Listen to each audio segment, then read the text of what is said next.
सबसे पहले तो आप दिमाग में से यह निकाल दो कि रोबोट का मतलब यह नहीं कि जो सिर्फ इंसानों जैसा दिखता है वही रोबोट होता है। रोबोट्स बहुत टाइप के होते हैं। यदि मैन्युफैक्चरिंग इंडस्ट्री में आप जाओगे तो असेंबली लाइन में रोबोट कार को मैन्युफैक्चर करते हैं, वह अलग टाइप के होते हैं। स्मार्टफोन इंडस्ट्री में जाओगे तो स्मार्टफोन को जो बनाते हैं वह अलग टाइप के होते हैं। इसके अलावा ह्यूमनॉइड रोबोट भी होते हैं, जैसे सोफिया को तो आपने देखा ही होगा, जो इंसानों जैसी दिखती है और बोलती भी वैसे ही है। मेल है या फीमेल मुझे पता नहीं। इसके अलावा सबसे बड़ी बात यह है कि आप एक मशीन को रोबोट से कैसे अलग करोगे, कैसे पता करोगे कि यह मशीन है या रोबोट, क्योंकि हर एक रोबोट एक मशीन है पर हर एक मशीन रोबोट नहीं है। For example motor, generator, car, airplane, यह बहुत ही बेहतरीन मशीन है पर यह रोबोट नहीं है। फिर रोबोट कैसे एक मशीन से अलग है। इसके अलावा रोबोटिक्स और आर्टिफिशियल इंटेलिजेंस में बहुत ही शानदार करियर है। यदि आप अपने बच्चों के लिए एक शानदार करियर ढूंढ रहे हैं या फिर अपने लिए, तो इस वीडियो को मेरी तरफ से आप एक सजेशन समझ सकते हो, क्योंकि आज के टाइम में रोबोटिक्स का यूज बहुत ज्यादा वाइडली हो रहा है। Agriculture, space mission, medical science, manufacturing, इन सब जगह पर रोबोट ही तो है जो काम कर रहे हैं। अब एक रोबोट को बनाने के लिए 4 to 5 थिंग्स चाहिए। अब उनमें से आप किसी में भी अपना करियर बना सकते हो। इसके अलावा वीडियो से आप बहुत कुछ सीख सकते हो रोबोट के बारे में, जिनको हम वीडियो में बहुत अच्छे से डिस्कस करने वाले हैं। इसके अलावा एक बहुत ही इंटरेस्टिंग क्वेश्चन जो आपके दिमाग में आया होगा कि क्या रोबोट इंसानों को ओवरटेक कर लेंगे, और ऐसा हुआ तो क्या होगा। आपको पता है दुनिया में सबसे बेहतरीन रोबोट कौन सा है, जिसका मुझे नहीं पता किसने बनाया, सबका अलग अलग मानना है, लेकिन सबसे बेहतरीन रोबोट एक इंसान है। जो एक मशीन वाला रोबोट होता है उससे बस थोड़ा सा इसमें फर्क यह है कि मशीन वाले रोबोट को इस इंसान वाले रोबोट ने बनाया है। तो सबसे पहले तो हम यह देख लेते हैं कि रोबोट हम कहेंगे किसको, कौन सी मशीन को हम रोबोट कहेंगे। आपने चंद्रयान 2 मिशन के बारे में तो सुना होगा। चंद्रयान 2 में जो भी स्पेसक्राफ्ट था उसमें एक बहुत ही इंटेलिजेंट कंप्यूटर सिस्टम था। तो जब चंद्रयान 2 का लैंडिंग फेज था, जिसमें चंद्रयान को मून पर लैंड करना था, उस टाइम उस चंद्रयान के कंप्यूटर सिस्टम को ही सही जगह सेलेक्ट करके रोवर को सक्सेसफुली मून पर लैंड करवाना था। अब वहां पर डिसीजन सबके सब वह कंप्यूटर ही ले रहा था, कब थ्रस्टर को ऑन करना है, कैसे स्पेसक्राफ्ट की स्पीड को डाउन करना है, और कौन सी जगह पर रोवर को सही से लैंड करवाना है। बाय मिस्टेक मिशन अनसक्सेसफुल रहा, लेकिन वहां पर एक बहुत ही बेहतरीन कंप्यूटर सिस्टम सोच रहा था, वह डिसीजन ले रहा था मून की सिचुएशन के हिसाब से। तो वह एक बहुत ही शानदार रोबोट है जो सोच भी सकता है, डिसीजन भी ले सकता है, और किस तरीके से कैसे काम करना है वही डिसाइड करेगा। एक्चुअल में चंद्रयान है एक मशीन, लेकिन उसके पास में डिसीजन लेने की पावर है, तो हम कह सकते हैं कि यह एक रोबोट है। लेकिन वहीं दूसरी तरफ एक इंडक्शन मोटर है, जिसको स्विच ऑन किया और स्टार्ट हो गई। अब यदि इस मोटर में किसी का हाथ फंस गया, पैर फंस गया, तो इस मोटर को तो कोई फर्क नहीं पड़ने वाला, आप बंद करोगे तभी बंद होगी। तो यह एक सिर्फ एक मशीन का पार्ट है।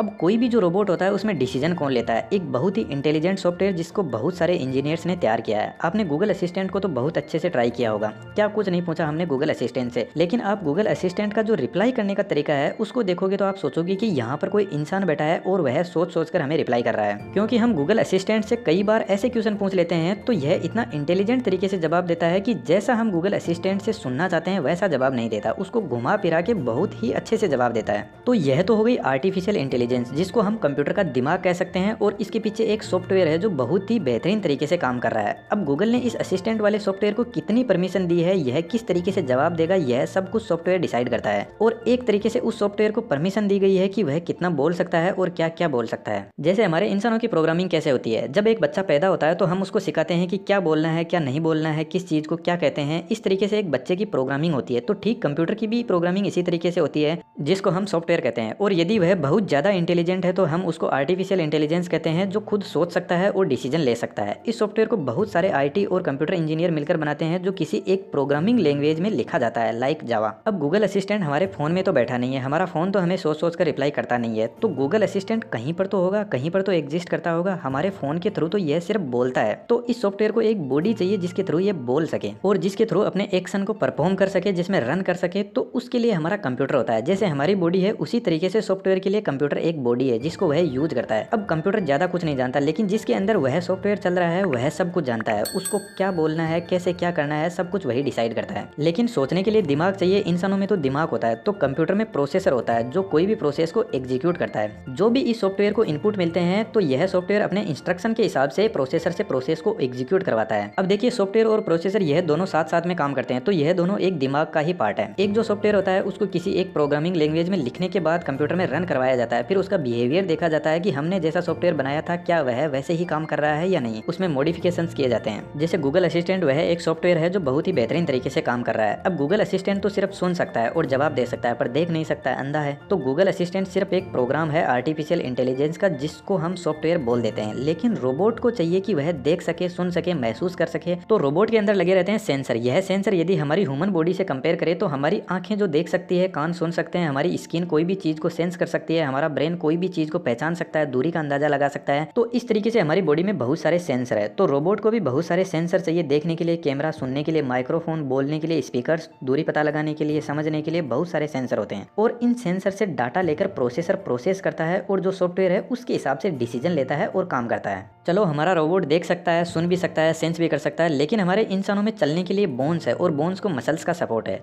तो यह चलने फिरने की एक्टिविटी के लिए रोबोट को चाहिए मोटर, पिस्टन, व्हील्स, गियर्स, जिनकी हेल्प से रोबोट अपना मूवमेंट कर सके। और इसके बाद में last and final thing, robot को चाहिए पावर सोर्स। हमारे इंसानों में पावर का सोर्स क्या है, कमेंट में जरूर बताना। यदि आप खाना रिप्लाई करने वाले हो तो एक बार थोड़ा सोच लेना, क्योंकि जब कोई हेल्थी पर्सन की नेचुरल डेथ होती है तो क्या वह भूख की वजह से होती है? नहीं, उसमें एनर्जी तो होती है, फिर भी उस पर्सन की डेथ हो जाती है। तो क्वेश्चन बड़ा ही इंटरेस्टिंग है, जवाब जरूर से देना, हमारे ह्यूमंस में पावर का सोर्स क्या है? सही आंसर तो मुझे नहीं पता है, लेकिन जिसके आंसर को सबसे ज्यादा लोग पसंद करेंगे उसको मैं पिन श्योर ही करूंगा। तो यह पावर रोबोट को मिलती है बैटरी, एयर और वाटर से। अब यह मत सोचना कि हवा से रोबोट सांस लेता होगा या पानी पीता होगा। रोबोट एक मैकेनिकल डिवाइस है, तो उसको कूल करने के लिए पानी और हवा की भी जरूरत पड़ती है, तो वह भी उसके एक पावर सोर्स है। तो इस तरीके से एक सॉफ्टवेयर बहुत सारे मैकेनिकल पार्ट जैसे मोटर, गियर, बहुत सारे सेंसर और पावर का सोर्स मिलकर एक रोबोट को कंप्लीट करते हैं। लेकिन यह सब के सब एक साथ सिंक्रोनाइज होना जरूरी है। यह सब अलग अलग होंगे तो एक रोबोट काम नहीं कर सकता। अब यहाँ पर सॉफ्टवेयर इंजीनियर सॉफ्टवेयर को डिजाइन करता है, मैकेनिकल इंजीनियर बॉडी को तैयार करता है, इलेक्ट्रिकल इंजीनियर मोटर्स के काम को संभालता है, इलेक्ट्रॉनिक्स इंजीनियर सर्किट डिजाइनिंग के जैसे कामों को संभालता है। तो यहाँ पर बहुत सारे इंजीनियर्स की टीम मिलकर काम करती है एक रोबोट को बनाने में। अब यदि आप सोच रहे हो कि क्या एक रोबोट इंसानों को ओवरटेक कर सकता है? हाँ, बिल्कुल कर सकता है, पर साइंटिस्ट इतने बेवकूफ़ नहीं है कि रोबोट को इतनी परमिशन दे कि वह उनको ही ओवरटेक कर ले। रोबोट किसी भी एक्शन को बहुत अच्छे से परफॉर्म करते हैं, एरर्स के चांस कम रहते हैं, पर वह अपनी लिमिट में काम करते हैं। उनको जितनी परमिशन दी गई है वह उससे ज़्यादा ना सोच सकते हैं ना समझ सकते हैं। और यदि हम फ्यूचर को देखें तो आपको पता है आने वाला टाइम आर्टिफिशियल इंटेलिजेंस और रोबोटिक्स का है। तो इसमें बहुत ही शानदार करियर है। यदि आप इंटरेस्टेड हो तो ट्राई कर सकते हो, और यदि आप रोबोट बनाना चाहते हो तो DIY के प्रोजेक्ट बना सकते हो, जिनकी एसेसरीज आपको आसानी से फ्लिपकार्ट और अमेजन पर मिल जाएगी। लेकिन उससे पहले सीखना जरूरी है, क्योंकि रोबोट बनाना आसान नहीं है, यह एक बहुत ही कॉम्प्लेक्स मशीन है। तो मेरे ख्याल से आप पहले इस फील्ड के बारे में थोड़ी रिसर्च कीजिए, और फिर यदि आपको अच्छा लगता है तो ट्राई करने में तो क्या जाता है। तो आई थिंक आपको यहाँ पर बहुत कुछ समझ आया होगा। और यदि वीडियो आपको अच्छा लगता है तो चैनल पर आप विजिट कर सकते हो, चैनल को सब्सक्राइब कर सकते हो, वीडियो को लाइक कर सकते हो, और ऐसे ही इंटरेस्टिंग वीडियो आप चैनल पर विजिट करोगे तो आपको देखने को मिल जाएंगे। थैंक